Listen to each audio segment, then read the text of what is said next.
नमस्कार, आप देख रहे हैं ईएच न्यूज नेटवर्क और मैं हूं आपके साथ ज्योतिका। आइए रुक करते हैं खबर की।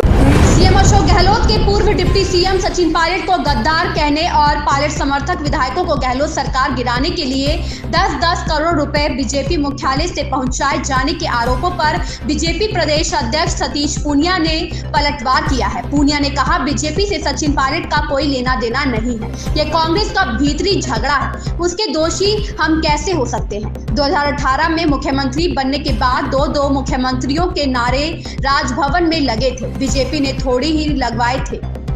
गहलोत के आरोपों में दम नहीं है। हम पायलट से ना कभी मिले, ना बात की, ना पहले जरूरत थी ना आज है। पूनिया बोले, ऐसा कभी नहीं होता कि किसी पार्टी को अपने डिप्टी सीएम और पीसीसी चीफ को बर्खास्त करना पड़े। हमने कोई पीले चावल नहीं बांटे थे कि आप जाइए और सरकार गिराइए, यह तो उनका अपना मसला था। बीजेपी को तो एक कारण बनाने की कोशिश की गई है, जबकि झगड़ा उनका अपना था, दोष और पाप उनका अपना था। बीजेपी को तो आरोप लगाने का माध्यम अशोक गहलोत ने अपने बचाव के लिए बना लिया है। बीजेपी प्रदेश अध्यक्ष ने कहा, कांग्रेस की पुरानी फिल्म सामने आ गई है। फिल्म का नाम है गद्दार कौन। उन्होंने अपने इंटरव्यू में कहा, बीजेपी के लोग सरकार गिराने के षड्यंत्र में शामिल थे, लेकिन अभी कांग्रेस यह तय नहीं कर पाई गलती किसने की, सजा किसको हो। राजस्थान की जनता 4 साल से भुगत रही है। सचिन पायलट बीजेपी के नहीं, उनके खुद के पीसीसी चीफ और डिप्टी सीएम थे। गहलोत भूल जाते हैं कि 2018 विधानसभा चुनाव में उनको मैंडेट नहीं था। कांग्रेस की 99 सीट थी, 13 निर्दलीय और 6 बसपा विधायकों को उन्होंने मर्ज किया, जिसकी याचिका अभी सुप्रीम कोर्ट में चल रही है। बीजेपी हेडक्वार्टर से पायलट समर्थक विधायकों को पैसा पहुंचाए जाने के आरोपों पर पूनिया बोले, यह तो सियासी आरोप है। मैं भी कह सकता हूं कि अशोक गहलोत ने सरकार बचाने के लिए कितने अनैतिक काम किए होंगे, इसलिए इन सियासी आरोपों का इस समय कुछ नहीं बचता। राजस्थान की जनता और कांग्रेस आलाकमान जानती है कि किसका कंडक्ट कैसा था। यह तो अशोक गहलोत का पुअर डिफेंस और फेस सेविंग है।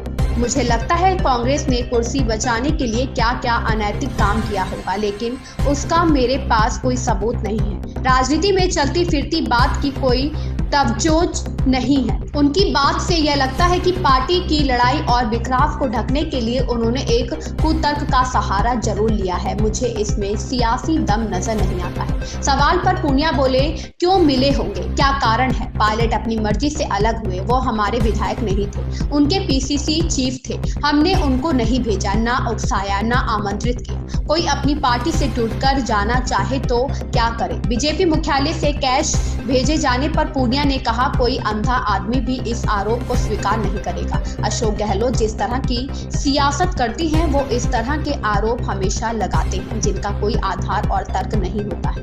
वह केवल उनके अपने फ्रस्ट्रेशन और निराशा को जाहिर करने का एक तरीका है कि बीजेपी के माथे पर ठिकरा फोड़ा जाए।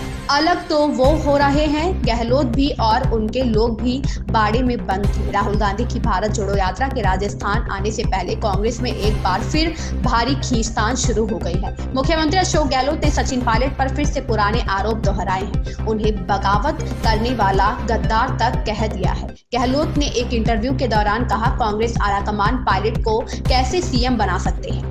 जिस आदमी के पास 10 विधायक नहीं है, जिसने बगावत की हो, जिसे गद्दार नाम दिया गया है, उसे लोग कैसे स्वीकार कर सकते हैं। गहलोत के हमले पर प्रतिक्रिया देते हुए सचिन पायलट ने कहा है कि वो पहले भी मुझे नाकारा, निकम्मा और गद्दार कह चुके हैं। उन्होंने मुझ पर जो आरोप लगाए हैं वह बेबुनियादी है। यह समय भाजपा से लड़ने का है, ऐसे झूठे आरोप लगाने की जरूरत नहीं है। वो पार्टी के अनुभवी नेता हैं, उन्हें इतना असुरक्षित नहीं होना चाहिए। हम आज किसी पद पर हैं तो जरूरी नहीं है कि हमेशा रहे। पता नहीं कौन मुख्यमंत्री को ऐसी सलाह दे रहा है। ऐसी ही खबर से जुड़े रहने के लिए देखते रहिए ईएच न्यूज नेटवर्क।